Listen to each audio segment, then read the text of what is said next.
సారంగాపూర్ మండలంలోని ఓ గ్రామంలో చిన్నారిపై అత్యాచారానికి పాల్పడిన వ్యక్తిపై కేసు నమోదు చేసి రిమాండ్కు తరలించినట్లు ఎస్ఐ గీత తెలిపారు.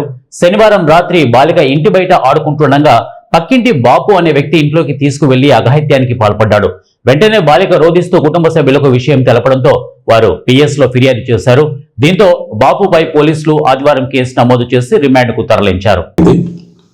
జగిత్యాల జిల్లాలో ఒక మండలంలో ఒక 7.5 సంవత్సరాల పాప తను స్కూల్లో గోయించే చైల్డ్, తనని ఒక 52 సంవత్సరాల పెద్ద మనిషి, అతని పేరు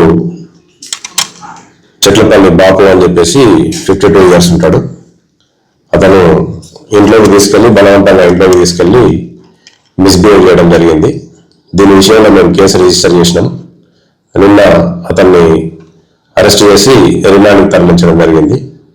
ఇది కొంచెం సెన్సిటివ్ ఇష్యూ అవడం వల్ల ఆ బాలిక పేరు కానీ పేరు వివరాలు అవన్నీ చెప్పలేకపోతున్నాం.